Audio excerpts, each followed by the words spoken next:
Assalamu alaikum jami'an. Thank you very much, Dr. Tariq, for this amazing introduction. And it's my pleasure actually to be working very closely with you within the premise of this simulation center. So my topic is a little bit, I would say, considered a rigid topic. It depends into the theories of simulation. I tried as much as I can to simplify it, and I'm personally interested in this topic because it made me think about the simulation designing and assessment in a different way. Is there a way to move the black segment to the side because it's covering part of my slides? Excuse me? IT? The black segment is covering part of my presentation. I can't see my slides well.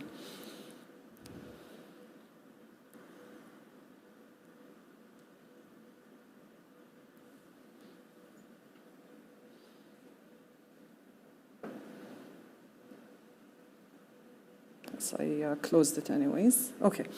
My objectives and what I'm hoping for by the end of this session is that you will be able to describe how working memory functions, define cognitive load and cognitive load theory, list the components of cognitive load, and outline the factors that affect cognitive load and how to optimize it for the learners.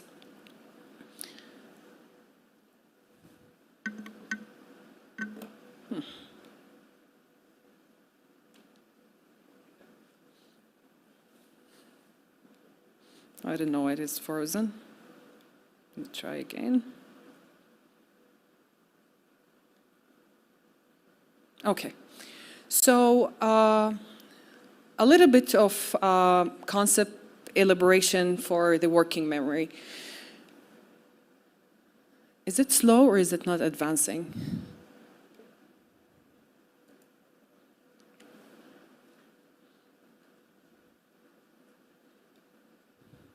It takes a long time. So just advanced, but it's taking... Okay.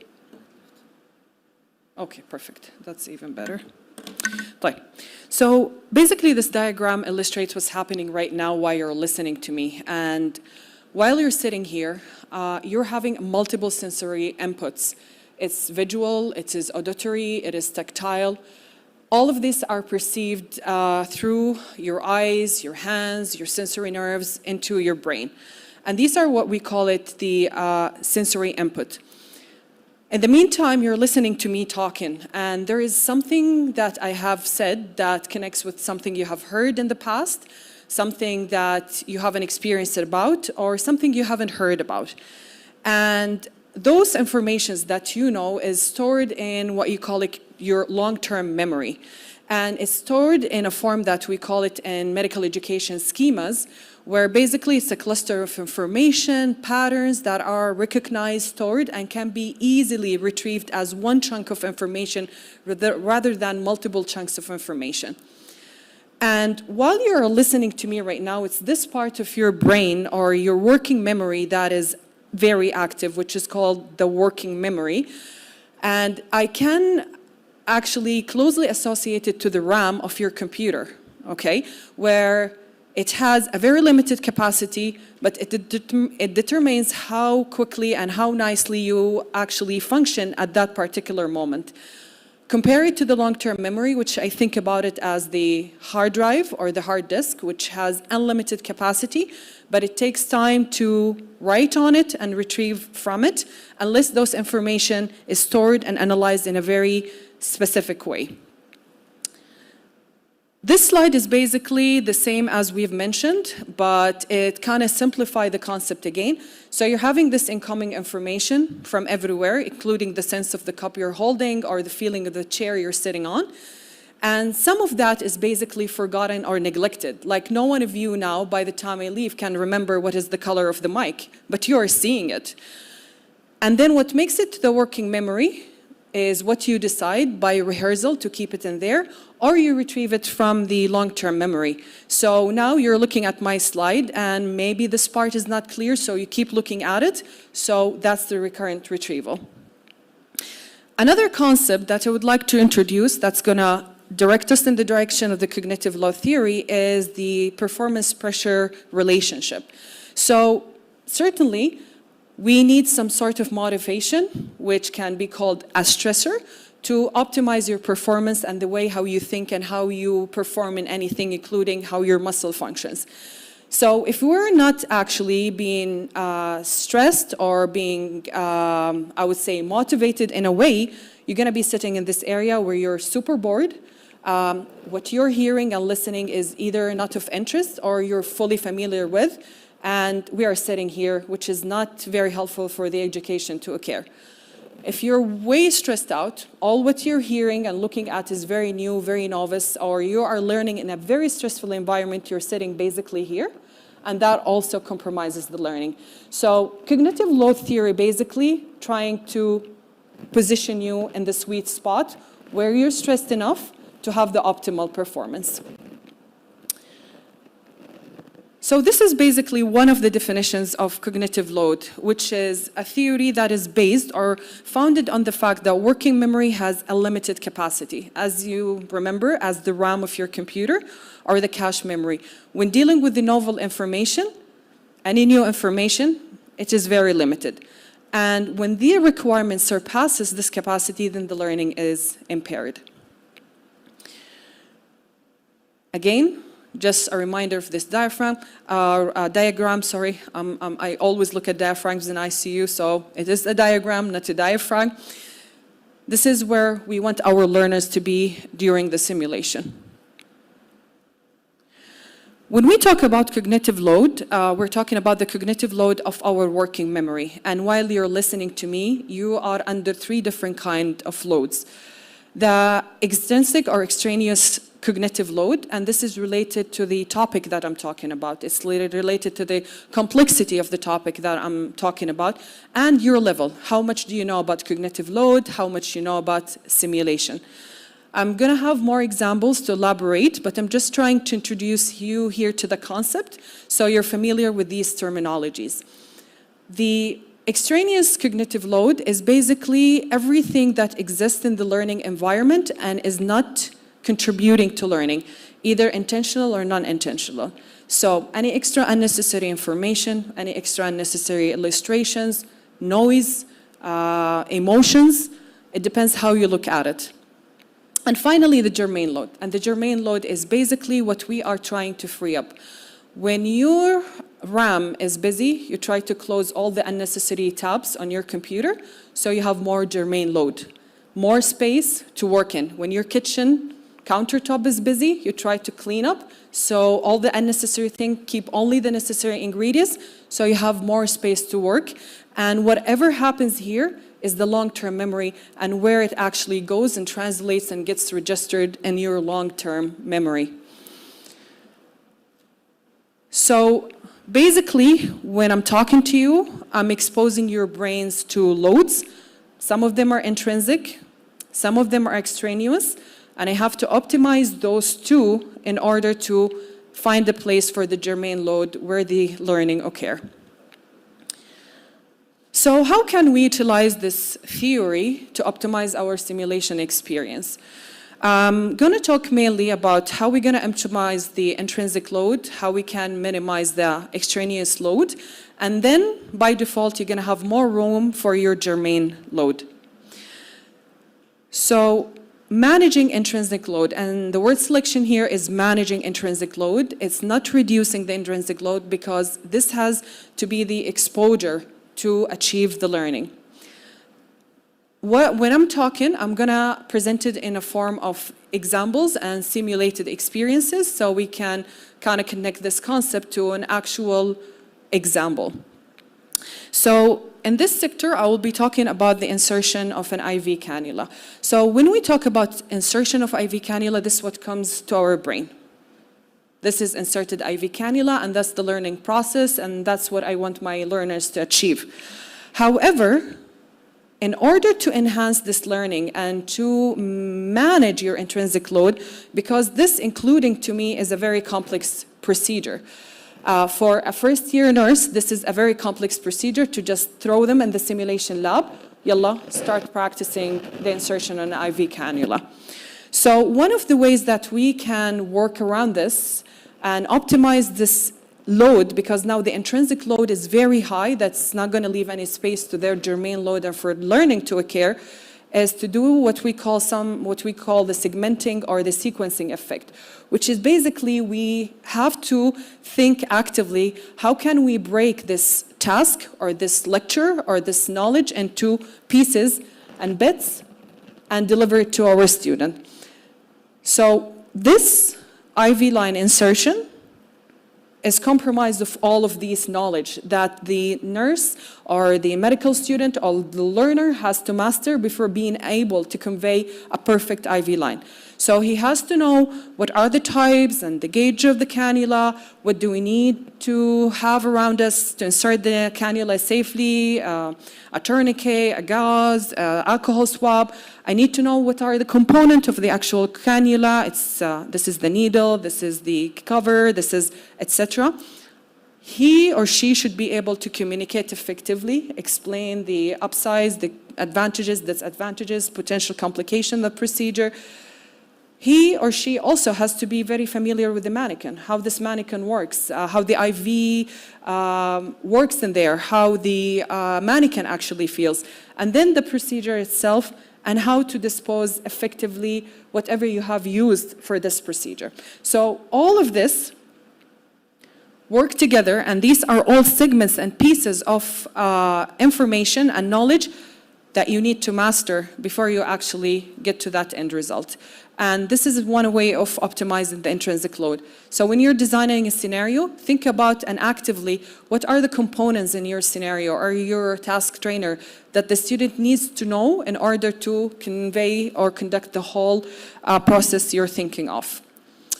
The second thing is what we call it optimization by pre-learning effect. So trying to link what you're teaching right now to what these students has been exposed. And here comes the role of knowing your students and their curriculum so you understand how to link it to their previous knowledge.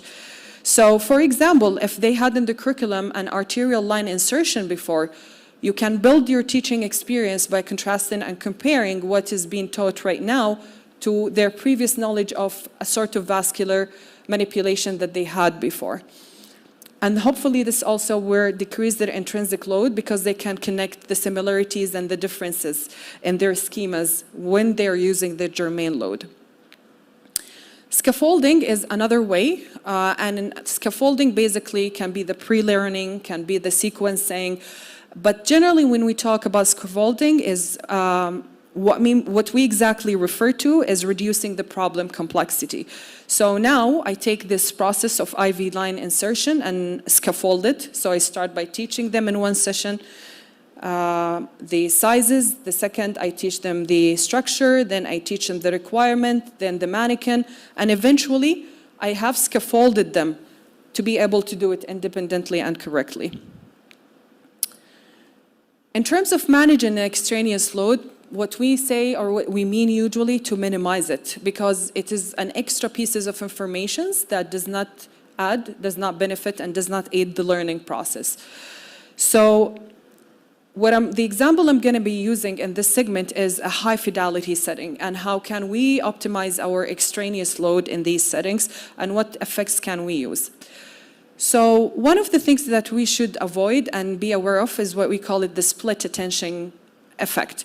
So if you can look at this exact diagram that I've presented, if I change the way how I encode the information in there, how much effort you have to exert in order to read this compared to this one, right? So here you have to see the code, go back in here and see it. I have to memorize it, and then by the time you get to 3, you have forgot what 5 means, versus in here, the split attention is not there. All what you need is in one piece of paper or in one slide, and this is going to minimize the unnecessary inattention that you're going to get by adopting this technique. One way that we have seen it in simulation is when the cluster of information that are usually interpreted together are presented in two different spaces. Like, for example, you see the saturation in the monitor, but actually the vitals are presented on a piece of paper somewhere else or being narrated to the trainees. This will split the attention of your trainees. Redundancy effect. So this is sometimes what I have seen written in scenarios. So the blood pressure, systolic 123 and diastolic 82 millimeter mercury, heart rate.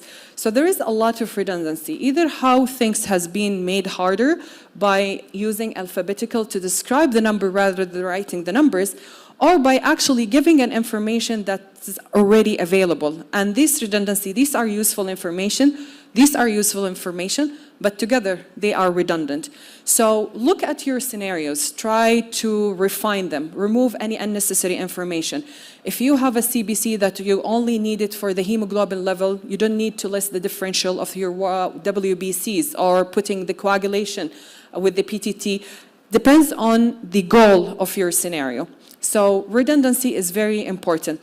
We have seen all these scenarios hanged on the door where you have this long stem, and by the time you've reached the bottom, you have no idea what is required, or even you don't finish the scenario and you're asked to start. So this is a sort or a form of extraneous load that is going to compromise the efficacy of your experience. The modality effect. So when you have multiple pieces of information that needs to be presented, try to use multi-modality effect or multisensory inputs. For example, instead of posting everything on papers, you can use a confederate, use the patient to tell piece of information. I help, I can breathe. This also helps you guiding the the learners towards the problem. Tamam? If you have a wound, instead of actually asking the standardized patient to describe the wound, provide them with a picture. So use this multimodality as much as you can, and this will minimize the split attention because you're using two sensory inputs. And instead of having my slide busy with like words, I'm having the picture and I'm making a commentary on it. Distractions, some of them are pretty clear. The pagers, unnecessary comments, loud voices, or sometimes a distraction by squeezing in irrelevant or unnecessary information. Like for this case, for example, if it's designed for the first year medical students, the point of adding Untitled CO2 on the monitor might not help and might distract them staring at the monitor and trying to understand what does this number mean and what's the usefulness of it. Having people verbalizing or your patients verbalizing or volunteering information that does not lead to the case solving. So for example, having these long lists of like diabetes, hypertension, smoking, and then at the end of the story, it's actually just an anaphylaxis shock. Unless your intention is actually, or your objective is for that particular reason, them being able to choose and select the appropriate information and relevant information, then everything changes, and that's why we need to start with the objectives and the target learners. So, summarizing what we have gone through the previous slide, you want to maximize your germane load by reducing your extraneous load and by managing your intrinsic load so it's appropriate for the level and it matches the objectives. One very last slide, and I made it like intentionally a very small presentation, is that what is the learner control over these loads? Tamam? So for the intrinsic load, the learner has very minimal control or no control at all. This is a procedure, this is its difficulty, this is the experience they come with. They can't manage. However, we can train our residents, learners to manage the extraneous load by teaching them like kind of coping mechanism or strategies to know how to block distractors. When they see like, we train them how to, for example, if there is a family that is around that is yelling and crying, we expose them to that and teach them how to prioritize the ABCs and the patient vitals, how to prioritize the information that comes. So this is very variable, and your learner can be trained how to manage the extraneous loads. The germane load, It's also influenced by the effort that the student makes to maximize it, and also depends on the personal characteristics of your learner. By nature, all of us have some more germane loads in certain topics, and some of us not. So it's, again, it's one of the variables that we can control in here.